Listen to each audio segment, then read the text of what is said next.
কৃষ্ণৰ ভকতি সুখ সাগৰ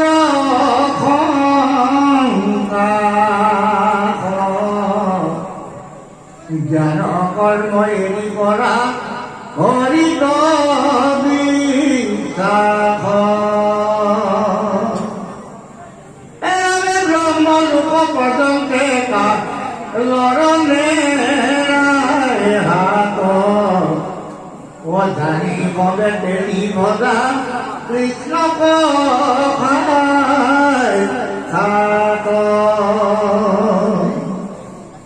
ই কথা কুকৰে শুনা কথা বহুদেৱ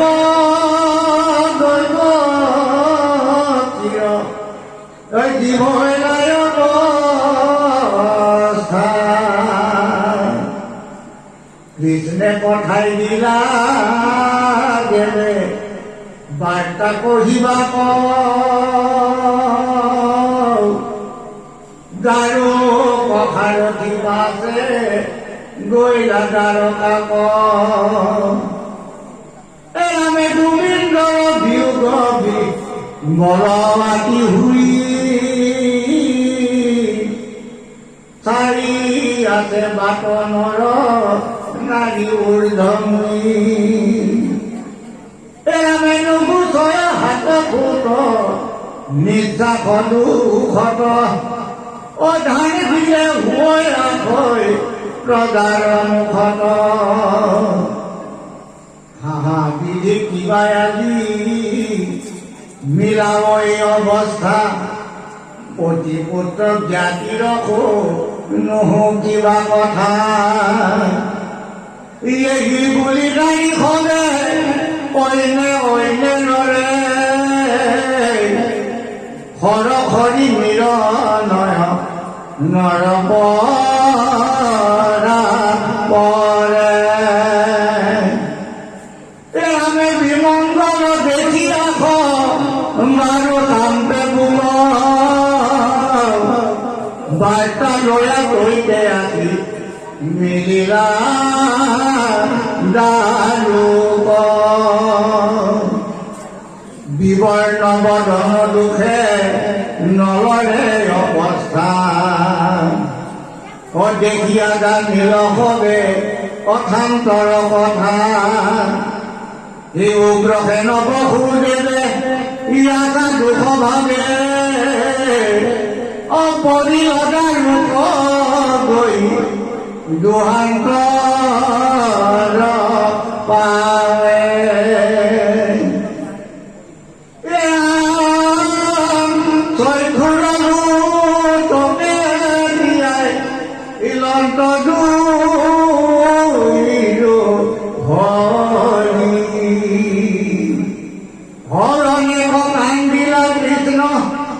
রাম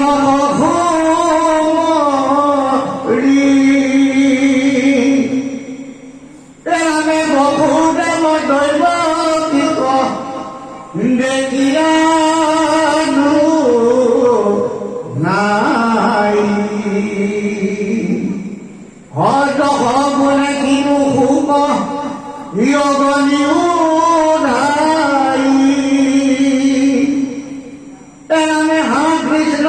কৃষ্ণ বুলি নীলদীৰ্ঘ উকি হজম হব দেখিয়া কতো হাকন্তনি চুকি এৰামে দেখি সমজ কৰে তাতো ইয়ন্তনি হৈলা বাৰ্তা উঠিবা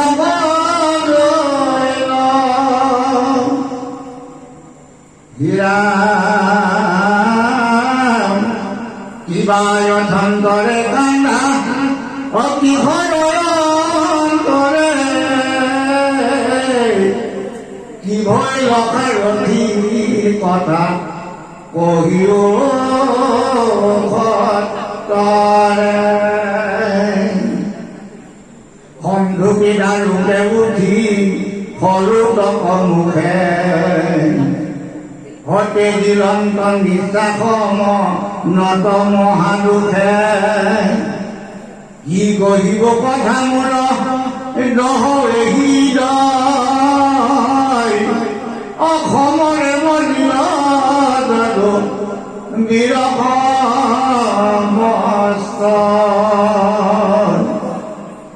আমি হস্ত খব ধুবুৱাইল হানিল মাধুৰী পৰিল সকলে সাগৰ ৰৰতিৰ জুৰি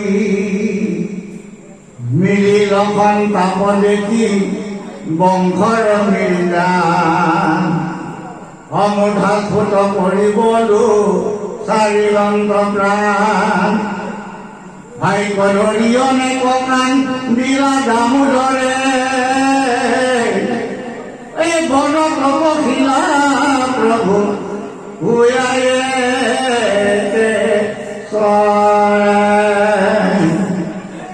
আমি বিদায় নাপাইলো পাতে ইয়নে কবি কলে হ'ব গীতা মাতিৰ ভিকু অসধৰ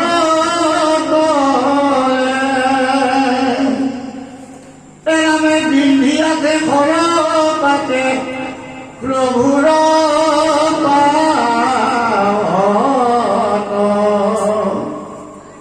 দেখিয়া কান্দিলো সুকে কৃষ্ণৰ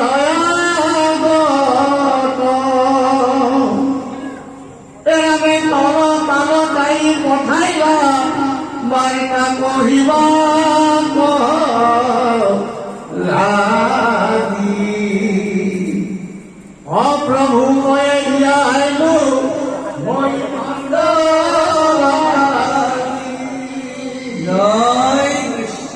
অতি সুন্দৰ বিৱৰণে আগবাঢ়িছে মহাভাগৱতৰ কৃষ্ণৰ বৈকুণ্ঠ প্ৰয়াণৰ পিছত হোৱা পৰমানন্দ। ইয়াতে উল্লেখ কৰিছে যদি এজন ব্যক্তিয়ে পুণ্যৰ মাধ্যমত অলপ অলপকৈ গৈ ব্ৰহ্মলোক পৰ্যন্ত পাইগৈ, ব্ৰহ্মলোকতো এজন ব্যক্তিয়ে কালৰ অৰ্থত যমৰ হাত সাৰিব নোৱাৰে। কেৱল যমৰ হাতৰ পৰা উদ্ধাৰ কৰাৰ মূল আশ্ৰয় হৈছে কৃষ্ণৰ নাম। উল্লেখ কৰিছে এইদৰে কৃষ্ণৰ ভকতি সুখ সাগৰ শংকা জ্ঞান কৰ্ম এৰি কৰা হৰিত বিশ্বাস ব্ৰহ্মলোক পৰ্যন্তে কালৰ নেৰাই হাত জানি হবে তেজি ভজা কৃষ্ণ সাক্ষা। উপৰে কি লৈছে যে হে সভাসদগণ, কৃষ্ণ নামৰ বাহিৰে কোনেও তোমাক ৰক্ষা কৰিব নোৱাৰে। কৃষ্ণক শৰণ লৈ একান্ত মনে তেওঁৰ নাম গুণ গাই যাওক, এয়া জীৱনৰ ধৰ্ম। তাৰ লগে লগে সুখদেৱে দাৰুকৰ কথাৰে আৰম্ভ কৰিছে। দাৰুকক দ্বাৰকালৈ পঠাই কৃষ্ণই কি কি বাৰ্তা দিছিল গোটেই কথাখিনি বৰ্ণনা দিছে। যে ইতিপূৰ্বে যদু বংশ ধ্বংস হোৱাৰ লগে লগে দ্বাৰকাত বিভিন্ন ধৰণৰ বিমংগলে দেখা দিয়ে আছে, আগৰ পৰাই দি আছে। সকলোকে ঋষি কাম ব্যৰ্থ কৰিবৰ বাবে দ্বাৰকালৈ পঠাই বাট চাই আছে। মানুহজন আহিব, দুখবোৰ কটা যাব, আগৰ নিচিনাকে থাকিম। এইদৰে বাট চাই থাকোতে দেখিছে যে প্ৰভাৱৰ পৰা বিবৰ্ণ বদনে ঘূৰি আহিছে একমাত্ৰ দাৰুক। উল্লেখ কৰিছে যে দাৰুকক দেখা লগে লগে সকলোৱে গম পাইছে কিবা এটা অনৰ্থ ঘটিছে। বিমংগল দেখিয়া কবাৰো কাম্পে বুক বাৰ্তা লৈয়া তাতে আহি মিলিলে দাৰু সকলোৱে বিমংগলবোৰৰ মাজত থাকি শংকা আৰু ভয়ৰ মাজত জীৱন কটাই আছে সেই মুহূৰ্ততে দাৰুক গৈ উপস্থিত হৈছে বিবৰ্ণ বদন দুখে নলৰে অৱস্থা জানিয়া দেখিয়া জানিলা হবে অত্যন্তৰ কথা যে দাৰুকক দেখোঁতে গম পোৱা গৈছে দাৰুকক দেখোঁতে গম পাই গৈছে যে এই অৱস্থাত আহিছে নিশ্চয় প্ৰভাসৰ বাৰ্তা ভাল নহয় উগ্ৰ কেন বসুদেৱ আছে দুখ ভাৱে পৰিল দাৰুক গৈ দুই সন্তৰ পাৱে উগ্ৰসেন আৰু বসুদেৱে আলোচনা কৰি আছিল যে ল'ৰা ছোৱালীবোৰ গৈছে যোদ্ধাবোৰ গৈছে কি হৈছে কি নাই আলোচনা কৰি থাকোঁতে দাৰুকে তেওঁলোক দুইজনৰ চৰণত পৰি উৰা উৰৌকে কান্দিছে চকুৰে দুইজনৰ ভৰিত তিয়াই দিছে উল্লেখো কৰিছে চক্ষুৰ লোককে তিয়াই লণ্ড দুয়ো ভৰি অনেক কান্দিলা কৃষ্ণ ৰামক কুমৰী কৃষ্ণ আৰু ৰাম ক'ত আছে বুলি কান্দি আছে দুয়োজনে যেতিয়া বসুদেৱ দৈনিকক দেখা পালে কান্দোনটো আৰু উঠি আহিল যে কিদৰে কৃষ্ণৰ বৈকুণ্ঠ পয়ানৰ বাৰ্তা দিব আটাইতকৈ ডাঙৰ দুখজনক বাতৰিটো কেতিয়াবা দিব পৰা নাযায় চাবাচোন বাৰু ডাঙৰ দুৰ্যোগপূৰ্ণ বাৰ্তাবোৰ দিলে হিয়াবোৰ চিৰাচিৰ হৈ যায় আৰু জনা ব্যক্তিয়ে তেনেকুৱা ডাঙৰ ডাঙৰ দুৰ্যোগৰ বাতৰিবোৰ পোনপটীয়াকৈ নিদিয়ে আৰু বসুদেৱ দৈৱকীক দেখা পায় দাৰুকৰ সুখটো বেছিকৈ লাগিল উৰা উৰাওকে কান্দি দিছে কৈছে বসুদেৱ দৈৱকীক দেখিয়া দুনাই দশগুণে কিটুকু অগনি উধাই অৱশেষত সকলোৱে আগুৰি লৈ যেতিয়া কথাবোৰ সোধা আৰম্ভ কৰিল তেতিয়া দাৰুকে প্ৰভাসত হোৱা সেই ভয়ংকৰ যুদ্ধখনৰ বিষয়ে বৰ্ণনা কৰিছে যে আমাৰ বীৰগণৰ এজনো বাচি থকা নাই শুনি আচৰিত পাইছে দাৰুকাবাসীয়ে যিসকল বীৰ প্ৰদ্যুম্ন অনিৰুদ্ধ আদি কৰি সমস্ত বীৰ একোজন কৃষ্ণৰ সদৃশ পৃথিৱীত এনে বীৰ নাই যি বীৰে যদুবীৰক ঘটুৱাব পাৰিব আৰু কৃষ্ণৰ একমাত্ৰ মনৰ ইচ্ছা তেওঁৰে চলনামা মহিমাৰ বলত মাধুৰী বন আদি বাৰুণী ক্ৰিয়া কৰি সকলো মৰি গল এই যে যদুবংশ ধ্বংস হৈছে একমাত্ৰ কাৰণ বাৰুণী অৰ্থাৎ বৰ্তমান যদি কলিযুগত পোৱা যায় সুৰাপান এই সুৰাপান কৰিয়ে যদুবংশৰ প্ৰত্যেকজন বীৰ মাতা হৈছিল নিজৰ হিতাহিত জ্ঞান হেৰুৱাই পেলাইছিল আৰু ইজনে সিজনক চিনি নোপোৱা হৈ যুদ্ধ ক্ষেত্ৰত অস্ত্ৰ শস্ত্ৰবোৰ শেষ হোৱাৰ পিছত মাধুৰী বন উভালি লৈ যুদ্ধ কৰি সকলোৰে মৃত্যুবৰণ কৰিছিল সেইকাৰণে জনা ব্যক্তিসকলে বাৰুণী পানৰ পৰা আঁতৰত থাকে এতিয়াও যিসকল ব্যক্তিয়ে জানে যদুবংশ ধ্বংস হোৱাৰ একমাত্ৰ কাৰণ বাৰুণী বা সুৰা এই কথাটো যিজনে হৃদয়েৰে উপলব্ধি কৰে তেওঁ কাহানিও এই বস্তুটোক হাত নিদিয়ে আজি কলি যুগতো যিসকল ব্যক্তিয়ে এই বাৰুণীৰ আসক্ত হৈ গৈছে তেওঁৰ সমাজৰ স্থিতি শাৰীৰিক অৱস্থা পৰিয়ালৰ লগত সম্পৰ্ক সমাজত কেতিয়াও উচ্চ স্থান নাপায় ই যদি কেনেবাকৈ উলটাকে এটেক কৰে সেই পুৰাই মানুহজনক মৃত্যু মুখলৈ ঠেলিয়াই দিয়ে সেয়েহে আমি অনুৰোধ জনাইছো যাতে এই পুৰাৰ প্ৰতি আসক্ত নহয় তাৰ বাবে আমি কাতৰে প্ৰাৰ্থনা কৰিছোঁ। ফাৰ্ষ্টত সিদ্ধান্ত দিয়া হৈছে যে কৃষ্ণই কৈছে মই যিদৰে মন্দিৰত থাকি ভাল পাওঁ, যিদৰে মই তীৰ্থসমূহত বিৰাজমান, সেইদৰে মই আটাইতকৈ বেছি থাকি ভাল পাওঁ মানুহ নামৰ পানীটোৰ শৰীৰত। কৃষ্ণই কৈছে মোৰ সৰ্বশ্ৰেষ্ঠ মন্দিৰ হৈছে মানৱ শৰীৰ। এই সুন্দৰ মন্দিৰটো মানৱ শৰীৰটো আপুনি পাইছে, তাক অখাদ্য কেতিয়াও ভৰাব নিবিচাৰিছে। বুজিব পাৰিছেনে বাৰু?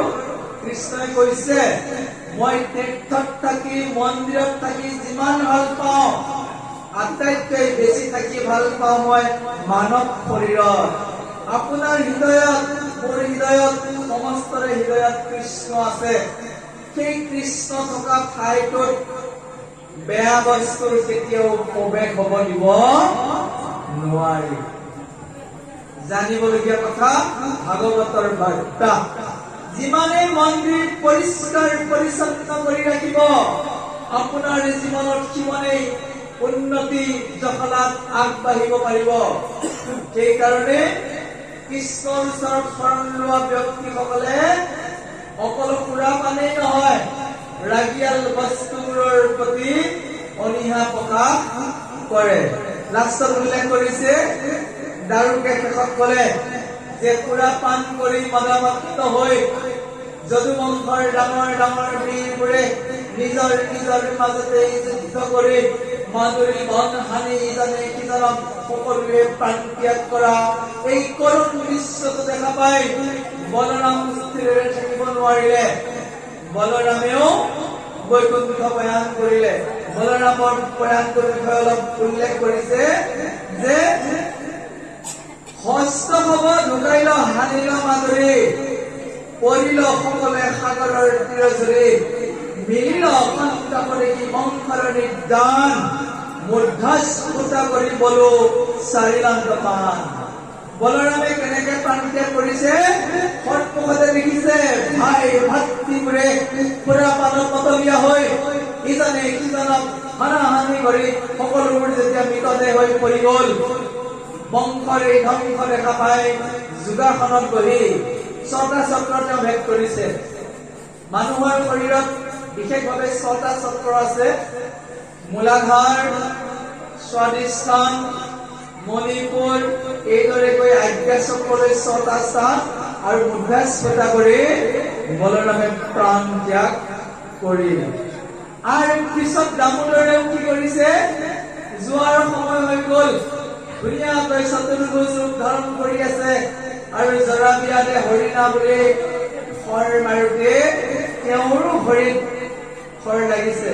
উল্লেখ কৰিছে ইয়াতে বিন্ধি আছে সৰপাতে প্ৰভুৰ পাৱত, দেখিয়া কান্দিৰো পোকে কৃষ্ণৰ আগত, পালতাই পঠাইলা বাৰ্তা কহিবাক লাগি, প্ৰভুক এৰিয়া আহিলো মই কিনো মন্দ ভাগি। দাৰুকে কৈছে হে মা বসুদেৱ মাতা যশোদা, যে কৃষ্ণৰ সেই ভৰিত খৰ লগা অৱস্থাত এৰি থৈ আহিছো, প্ৰভু আৰু বেছি সময় নাথাকিব।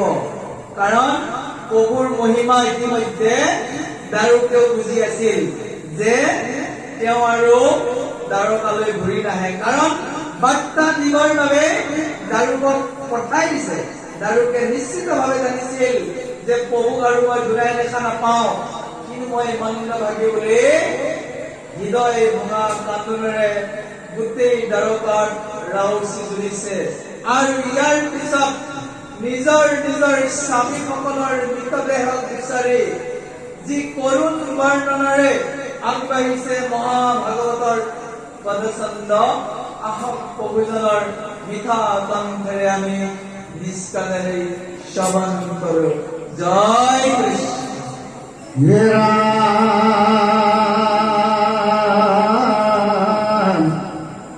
কিবা ভৈল প্ৰভুৰ জানো পাত কথা, প্ৰাণ ফুটি যাই দেখি যদুবংশৰ অৱস্থা, আমি তুমি কোনো ৰৈল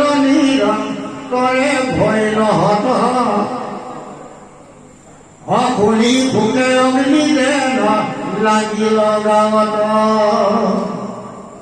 গালত চাপৰ মাৰৈ ভোকে শ্ৰুতি নাই হাপতি পুত্ৰ বুলি গেৰিয়ান্দে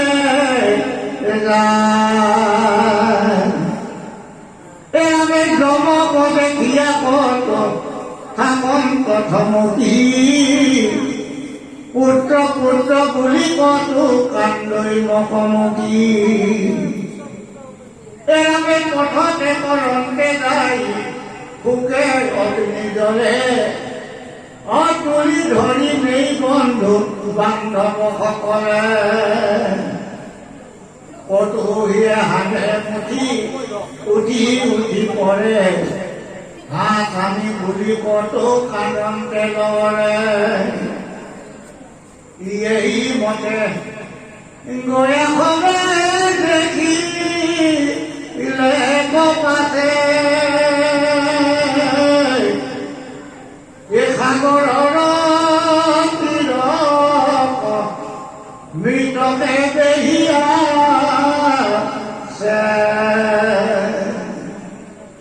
মৰা বন্ধু বান্ধৱ দেখিয়া খাই খাই ভোকে গেলি পাৰৈ প্ৰজা পুথি অসংখ্যা আমি স্বৰ্গ গুণ পাইলে কাম চন্দ্ৰ নৰ আইতৰাৱে সাগৰৰ ভূমি যেন উঠলি লগালে মহাপতি পুত্ৰ সুদ ৰকগলে বান্ধি অকটো নাৰী গলে কান্দে হাকলে দি গলে আমি ভূমিত পৰিয়া কতো ইয়া ভাদন্ত নাথ মোক এৰি কৈ যাহা ঐ প্ৰাণ নাথ হিৰামে চকি চকি স্বামী কয়া লিংগি গলে বান্ধি অকৰণ টকা ঋণ নাৰী গণে কান্দি কান্দি এতিয়া মুখত নৈ গুণয়াতি অপ্ৰিয় প্ৰাণ প্ৰভু আশা আমাক মাতি আমি বিকল হৈ যাতে যিটো গেলাই লাগাও অপ্ৰিয় কৰি ভৈল ধূলি দুখৰ ভাব এই উঠা উঠা প্ৰেৰণাথ নিদ্ৰা কৰি হলি মাতো মই তোমাৰ শুভগা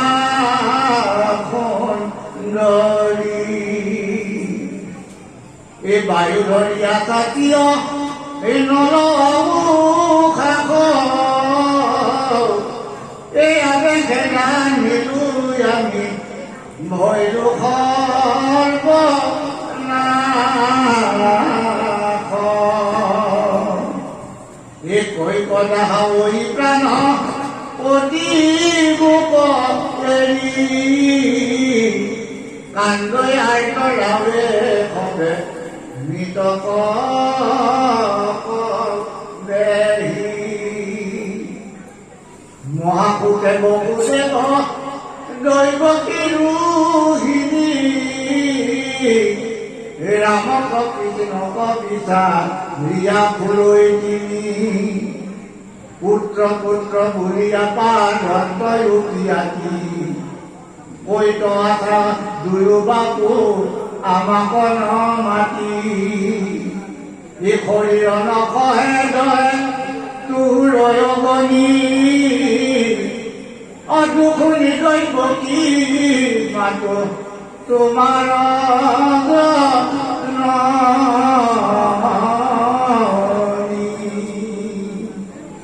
এই গানতে দেখা দিও বাপু মনৰ যায়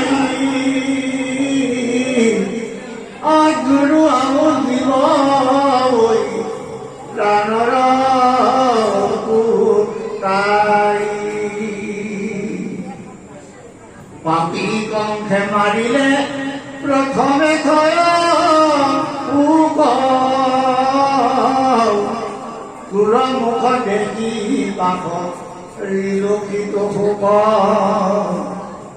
তয়ুতে দিবা কথা বুকে দিয়া জুই মাটি বধ লইলে তোৰ কোন লাভ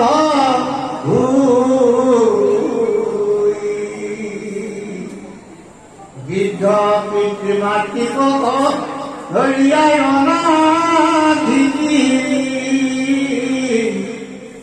এ কমল অনুচন পুত্ৰ গৈ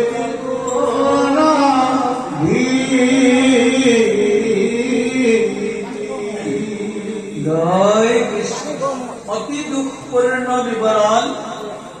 দাৰুকৰ মুখেৰে যেতিয়া দ্বাৰকাত থকা নাৰীসকলে গম পালে যে তেওঁলোকৰ স্বামীসকলক প্ৰভাসলৈ পঠাইছিল, যে তাতে প্ৰভাসলৈ গৈ দান দক্ষিণা দি স্নান কৰি ঋষিৰ অভিশাপ ব্যৰ্থ কৰিব, কিন্তু হিতে বিপৰি গল। তেওঁলোকৰ মাজতে বাৰুণী পান কৰি ইজনে সিজনক চিনি নোপোৱা হৈ অহংকাৰ আৰু বলত বলিয়ান হৈ বিশেষকৈ কৃষ্ণৰ মায়াত বিমুগ্ধ হৈ হাতত থকা নিজা নিজা অস্ত্ৰবোৰেৰে প্ৰথমে যুদ্ধ কৰিছিল।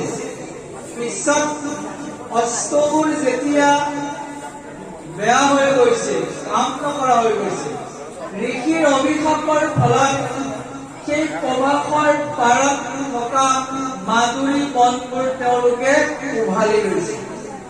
এডাল এডাল মাধুৰী বন এপাত এপাত যোৰা খেলৰ নিচিনা হৈ উঠিছিল, আৰু সেই ঋষিৰ অভিশাপযুক্ত মাধুৰী বনে যেতিয়া ইজনে সিজনক মাৰি সমস্তবোৰ ধ্বংস হৈ গল। দাৰুকৰ মুখেৰে যেতিয়া গম পালে যে প্ৰভাসৰ সাগৰৰ পাৰত মৰাশৰ নধৰা হৈ আছে, আৰু দ্বাৰকাত থকা এই নাৰীসকলে নিজৰ নিজৰ বীৰ যোদ্ধা স্বামীজনক বিচাৰি কালৈকো অপেক্ষা নকৰি কেৱল প্ৰভাসকলৈ দৌৰিবলৈ আৰম্ভ কৰিছে। এইদৰে উল্লেখ কৰিছে, জনেক নৰৈল নিৰন্তৰে ভৈল হত, শুনি সুখে অগ্নি যেন লাগিল গাঁৱত। এজনো নাবাছিলে। এই শব্দটোত গোটেই সকলোবোৰ ৰমণীৰ গাত জুই লগাৰ নিচিনা অনুভৱ কৰিছে।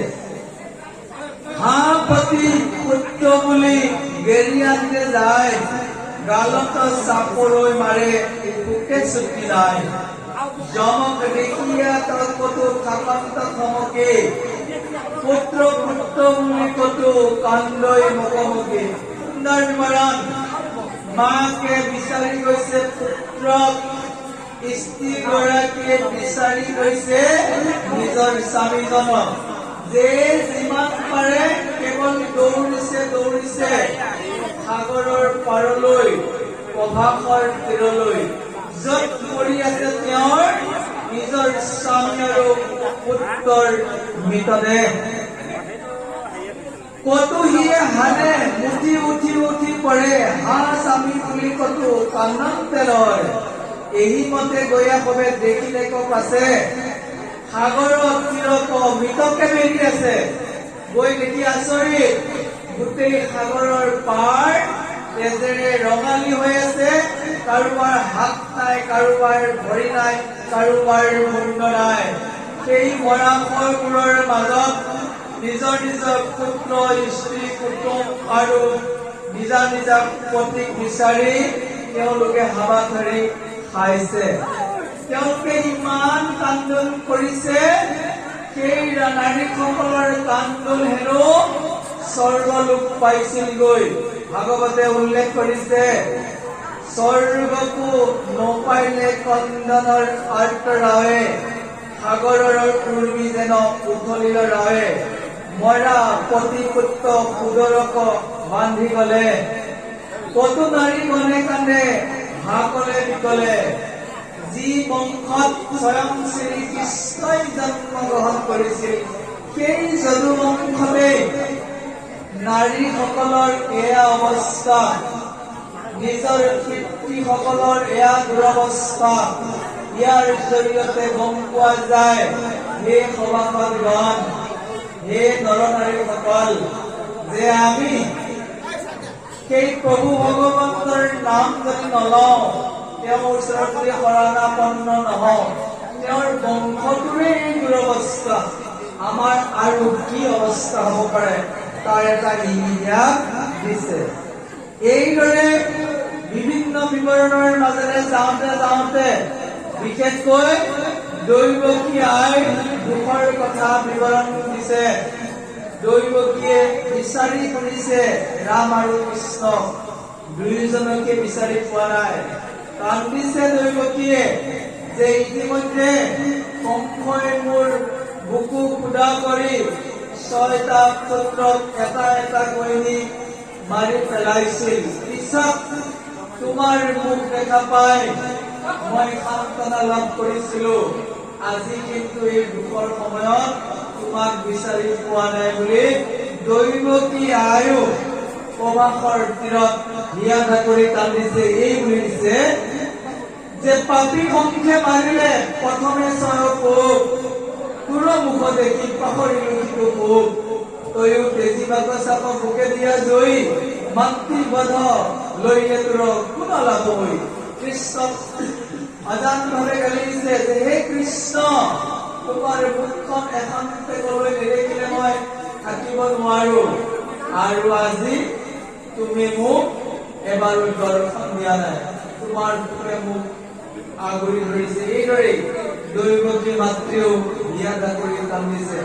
আহক ইয়াৰ পিছৰ পদমতে আমি শ্ৰৱণ কৰো। জয় কৃষ্ণ।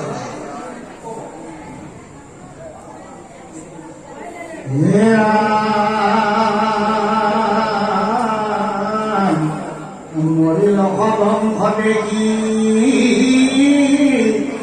পায়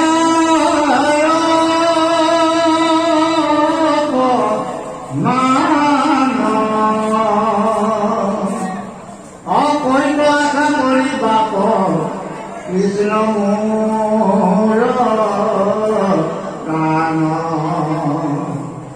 পিণ্ড পদলক লাগি নাথাকিল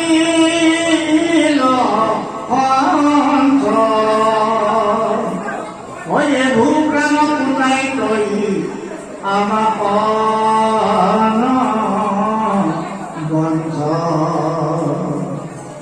দিও দেখা দামোদৰ দূৰ লোক নেত্ৰ ভৰি দেখো বাপু চিত চন্দ্ৰ মুখ ৰূপনী এৰিয়া মুখ গৈলি নন্দ ঘৰে বগাই যদি হল মই তোৰ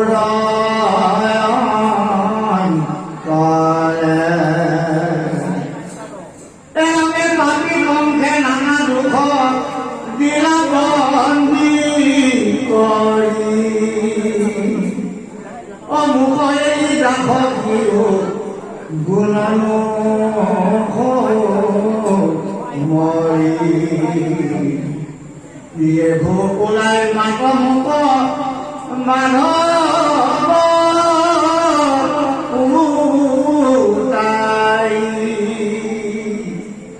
মুখ খুবই অগণিত নমাৰ পেলাই আমি কুহুৰ বিহুগেৰা যাওঁ লোক অন্তকালে পুতাই কৰি চেদাকে মোক এই দানৱ বংশৰ তাপ অপাৰ সাগৰ ৰামৰ বিহুকে ভৈল কুম্ভীৰ মংগল এই আমি বান্ধৱল গণিতো কৃষ্ণ তোৰ সুকে আবেগে কমলি পুৰি উতাই মাৰৈ মুকে মৰণতে নাপাইলো লাগ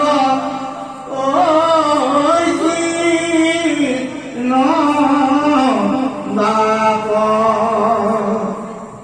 এই গমৰ মূৰতো তোৰ মেৰাইলো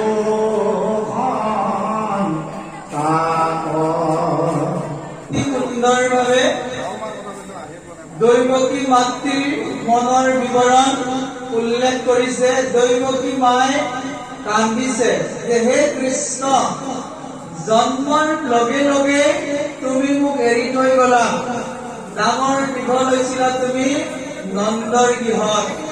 তাৰ পিছত তোমাৰ মুখখন দেখাৰ পিছতে জীৱনৰ সমস্ত দুখ দুৰ্দশা মই পাহৰি গৈছো। ইয়াতে মাতৃ আৰু পুত্ৰৰ অতি সুন্দৰ বিৱৰণ দিয়া গৈছে। এইখিনিতে আমি জানি ল'ব লাগে যে পৃথিৱীৰ আটাইতকৈ সৰ্বশ্ৰেষ্ঠ তীৰ্থ হৈছে মাৰ দুখানি চৰণ, আৰু নিজৰ পিতাকে হৈছে সৰ্বশ্ৰেষ্ঠ ধৰ্মগুৰু। সেইকাৰণে প্ৰত্যেক সন্তানে যদি নিজৰ মাক আৰু দেউতাকক শ্ৰদ্ধা ভক্তি কৰা আৰম্ভ কৰে, তেওঁলোকৰ জীৱনত কোনো দুখ থাকিব নোৱাৰে। কৈছে সৰ্বতীৰ্থময়ী মাতা, পৃথিৱীত যিমানবোৰ তীৰ্থ আছে সবাৰ ওপৰত মাকৰ দুখানি চৰণ। সৰ্বদেৱময়ী পিতা, 33 কোটি দেৱতাৰ ওপৰত দেউতাকৰ চৰণ। তস্মাৎ পিতৰং মাতৰং সৰ্বযত্নেন পূজে। সেইকাৰণে প্ৰত্যেক ল'ৰা ছোৱালীয়ে নিজৰ মাক দেউতাককে ভগৱান বুলি যদি তেওঁলোকৰ সেৱা শুশ্ৰূষা কৰা আৰম্ভ কৰে, তেওঁলোকৰ বাক্য প্ৰতিটো পালন কৰা আৰম্ভ কৰে, সেই সন্তানৰ কেতিয়াও অপকাৰ হ'ব নোৱাৰে। আমি অনুৰোধ কৰিছো চকাবাহী অঞ্চলৰ প্ৰত্যেকজন সন্তানলৈ আপোনালোকে শুই উঠাৰ পিছত ঈশ্বৰৰ সেৱা কৰে নকৰে পিছ কথা, নিজৰ মা আৰু দেউতাকক কিন্তু সেৱা কৰিবলৈ নাপাহৰিব। বুজিব পাৰিছেনে বাৰু? পৃথিৱীৰ সৰ্বশ্ৰেষ্ঠ তীৰ্থ মানে হৈছে মাৰ দুখানি চৰণ। 10 মাহ 10 দিন গৰ্ভত ৰাখি আমি স্বাৱলম্বী নোহোৱালৈ সদায় চিন্তা কৰি থকা মাৰ চৰণ চুই যেতিয়া আপুনি ওলাই যাব, দিনটো আৰম্ভ কৰিব, ভগৱানে আশীৰ্বাদ দিব। মাৰ আশীৰ্বাদে ভগৱানৰ আশীৰ্বাদ। মাক আৰু দেউতাকৰ বচন কোনোদিনে পেলাব নাপায়, শাস্ত্ৰই সিদ্ধান্ত দিছে। আমি আশা ৰাখিছো চকাবাহী অঞ্চলৰ যুৱক যুৱতী আৰু সন্তানসকলেও নিজৰ নিজৰ মাক দেউতাকক শুই উঠাৰ পিছত গা পা ধোৱাৰ পিছত প্ৰণাম কৰিব বুলি আশা ৰাখি, আমাৰ মাজত যিহেতু ব্যাসাচাৰ্য শ্যামন্ত বৈষ্ণৱ প্ৰভু আছে, তেখেতক এই আসন অলংকৃত কৰিবলৈ অনুৰোধ জনাই আমি কিছু সময়ৰ বাবে বিৰতি